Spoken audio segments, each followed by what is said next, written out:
En la presencia del Señor con gratitud y alza tu voz. Pero Cristo no es así. Él busca la voluntad de Dios y Él busca la gloria de Dios también, no su propia gloria.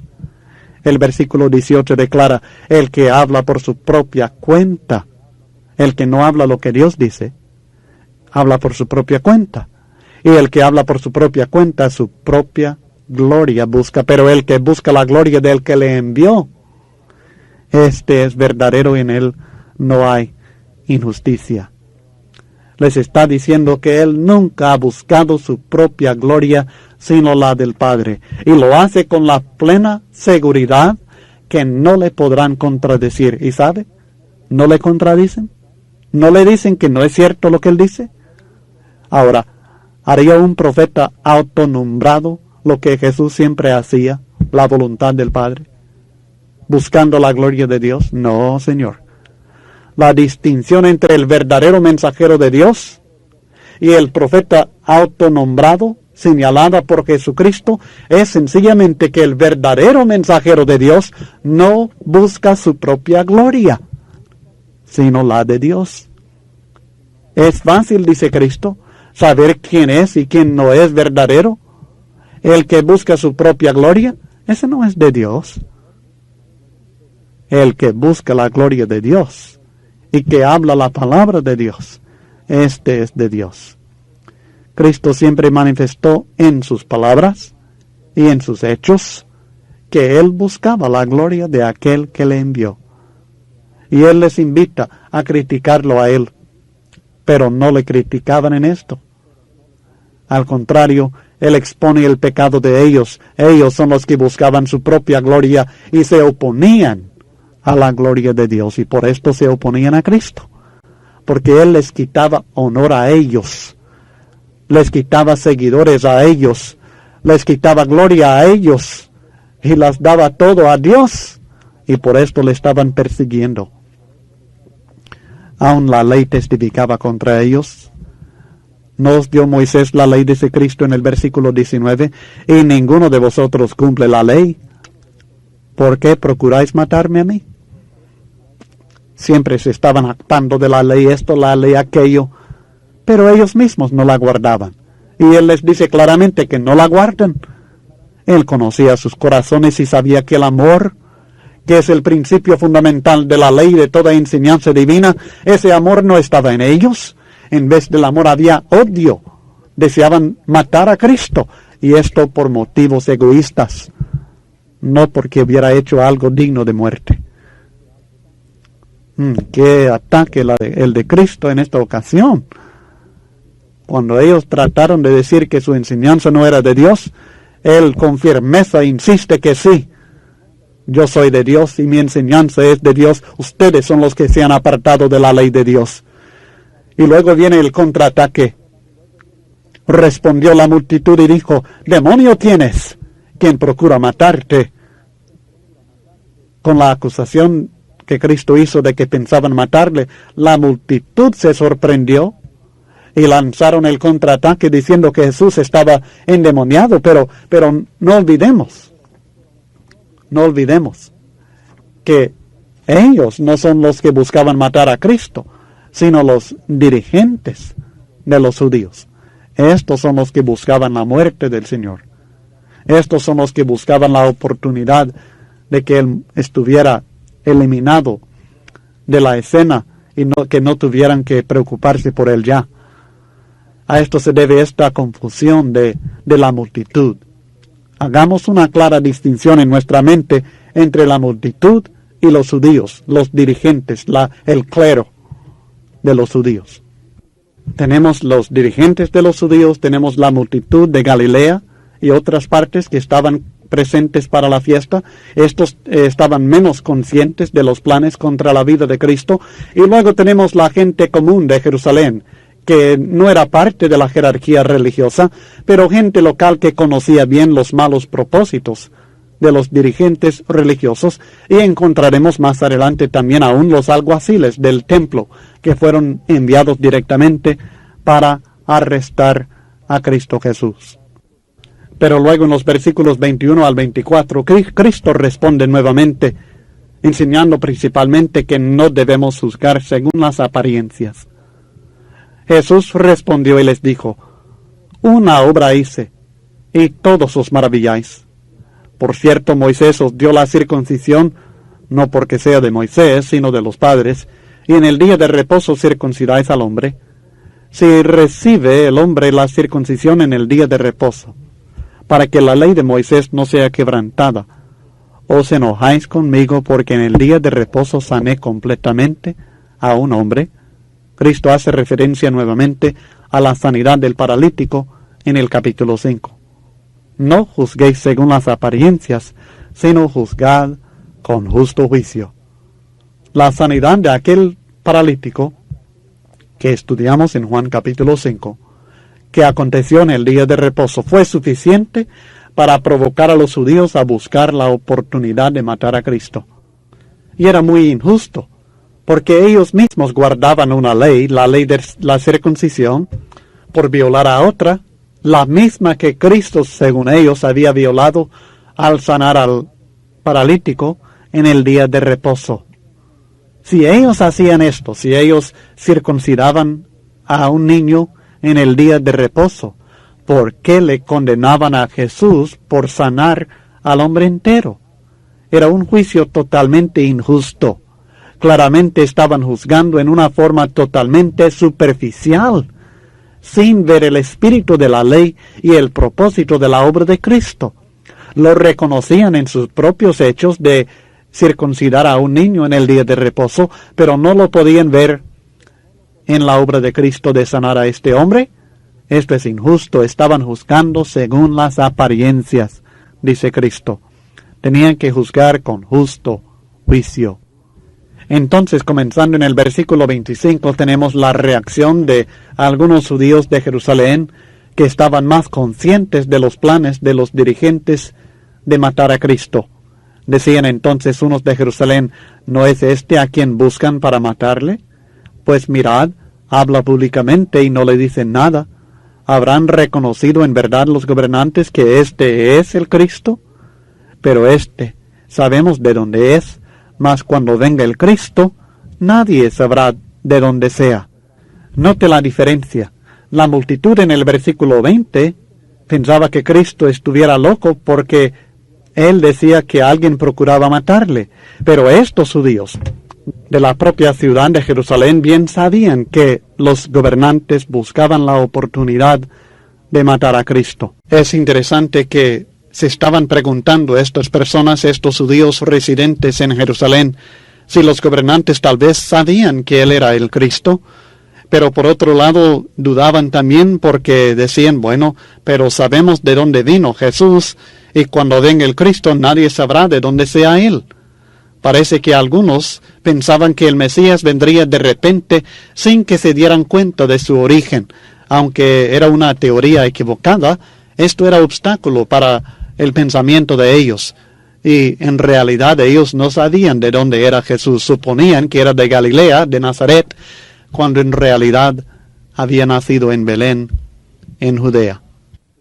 Y además su verdadero origen era el cielo.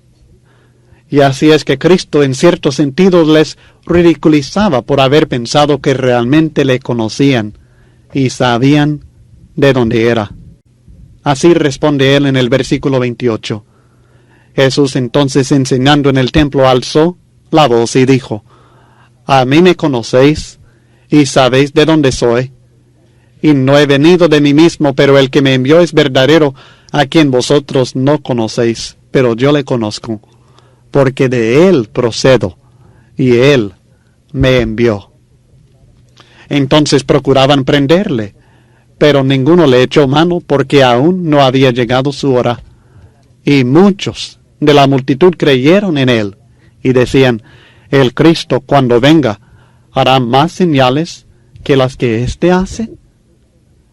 El conflicto había progresado al punto que hasta algunos de entre la gente común de Jerusalén querían ver a Cristo preso, pero no pudieron, porque dominó el plan divino. No fue porque Dios quería librar a Cristo del dolor, sino porque el momento designado no había llegado todavía.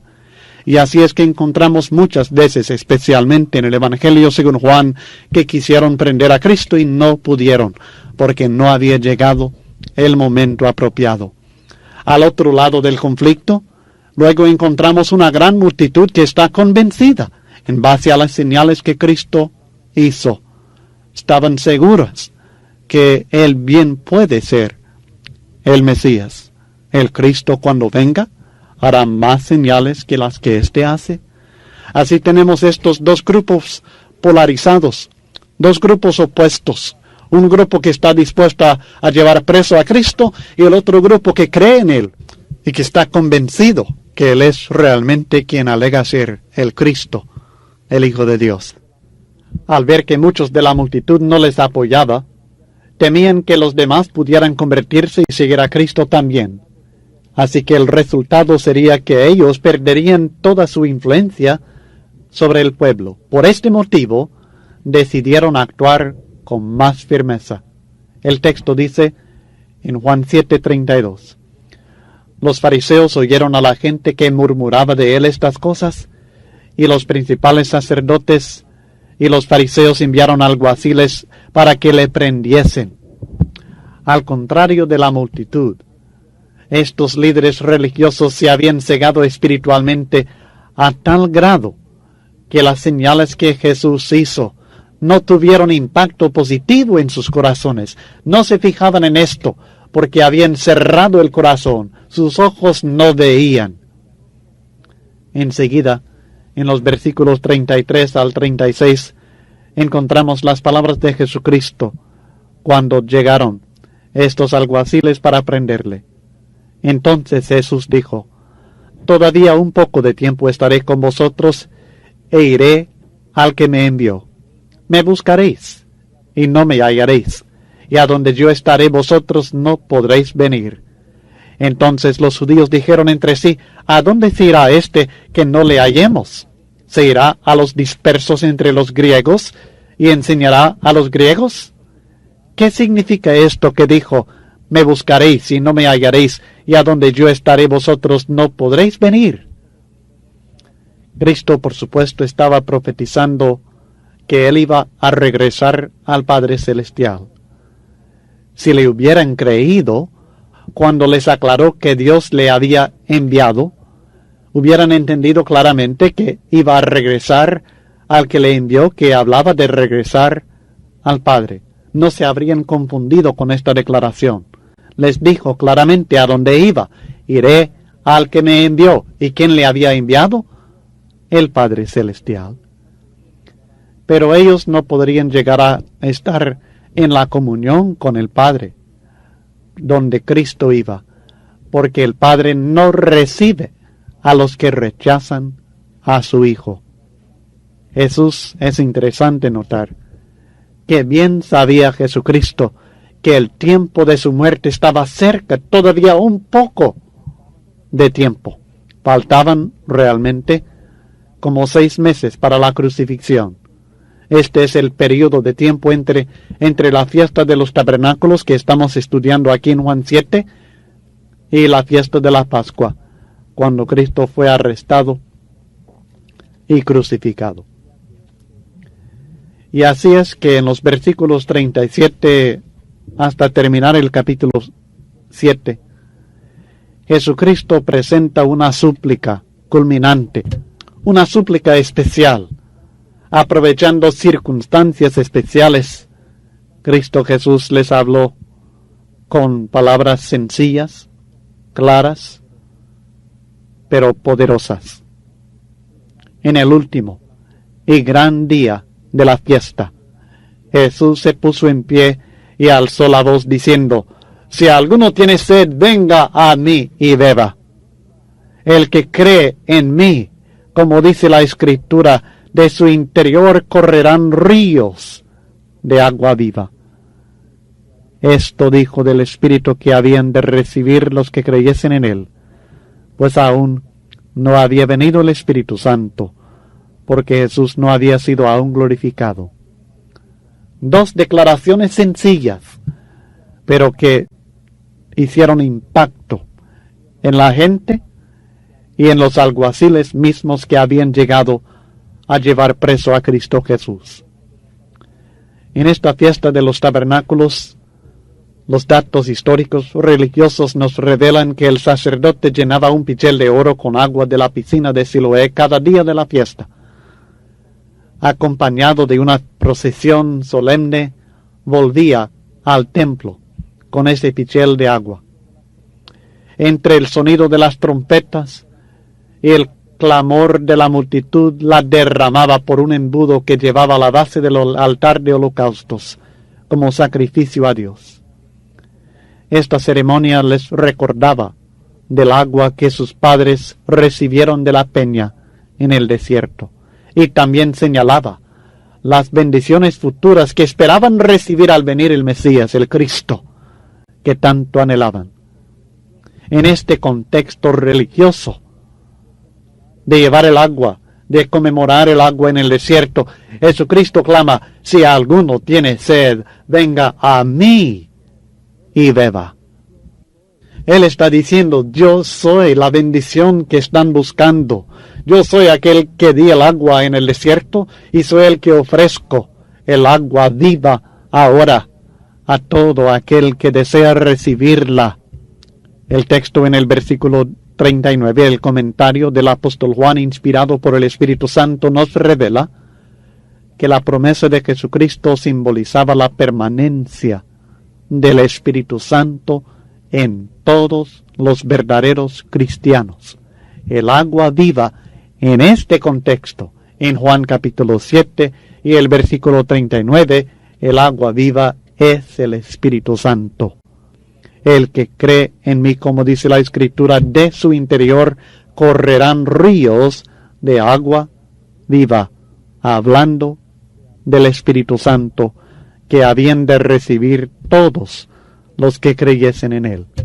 Pero, naturalmente, el Espíritu Santo no había venido todavía, porque él no vino hasta después de la muerte y la resurrección, la ascensión de Cristo Jesús a la diestra de Dios.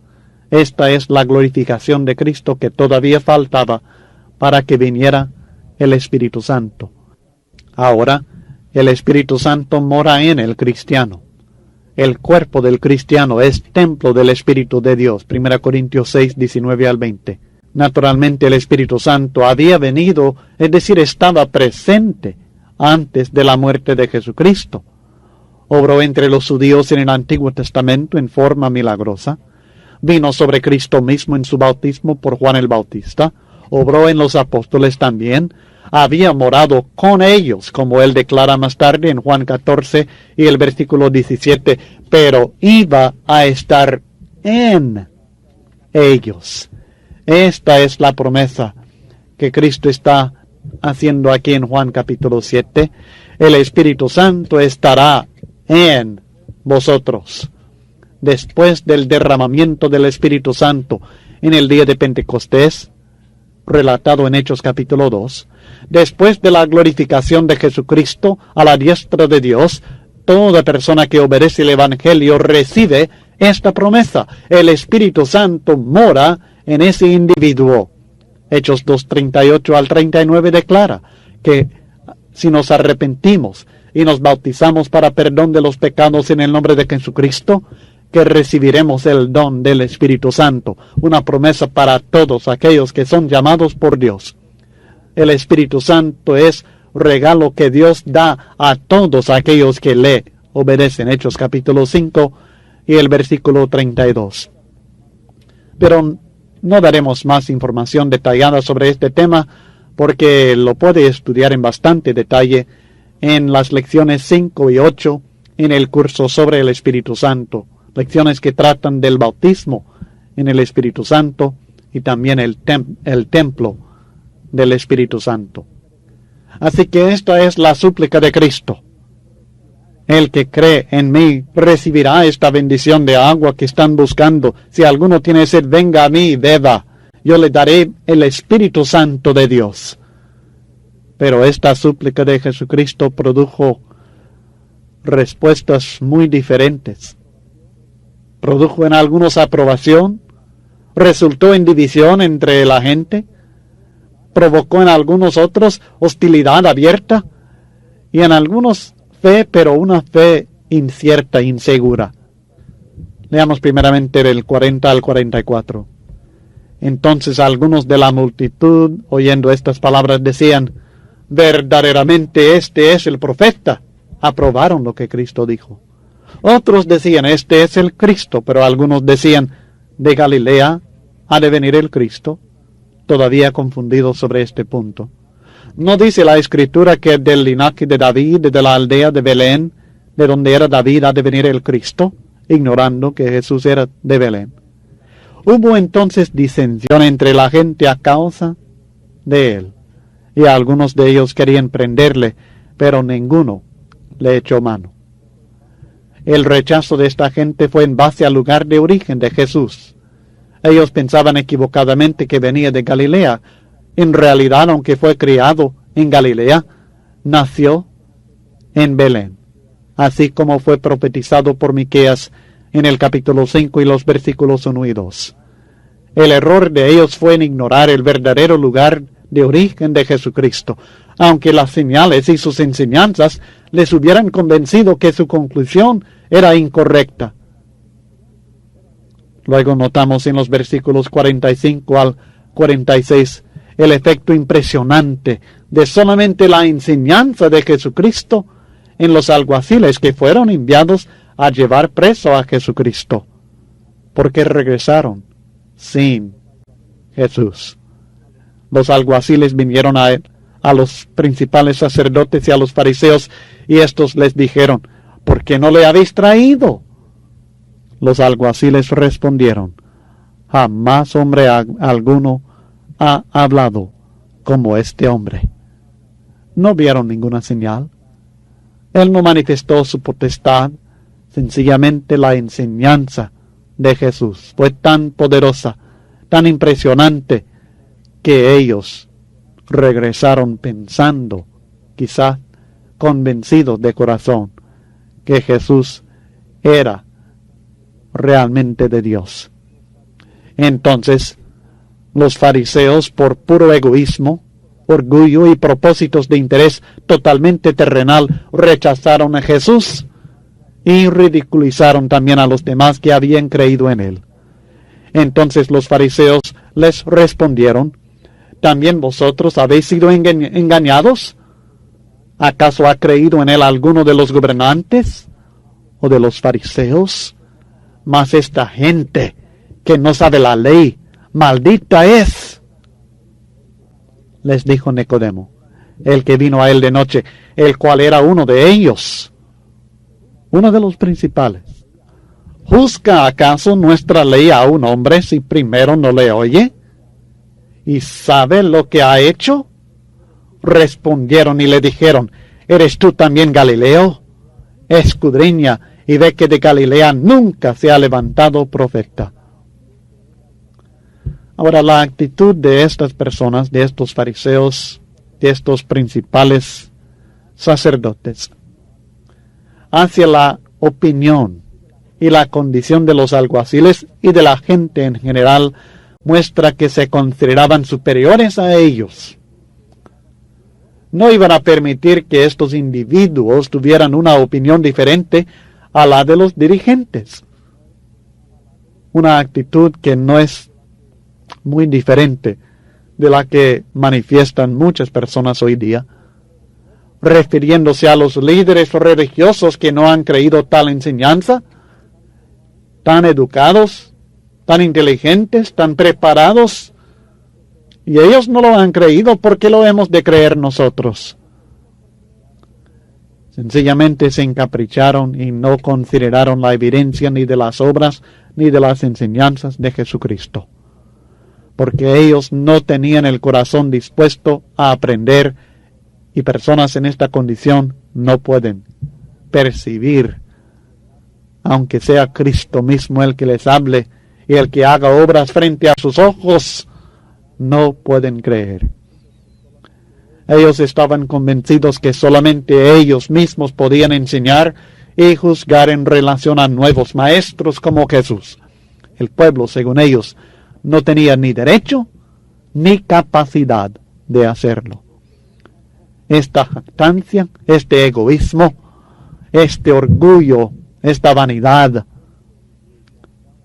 es la causa de la muerte de Cristo Jesús, la causa del rechazo de sus enseñanzas, la causa de la división religiosa que nosotros observamos hoy día también. La actitud de Nicodemo, en cierto sentido, es muy admirable, considerando la circunstancia.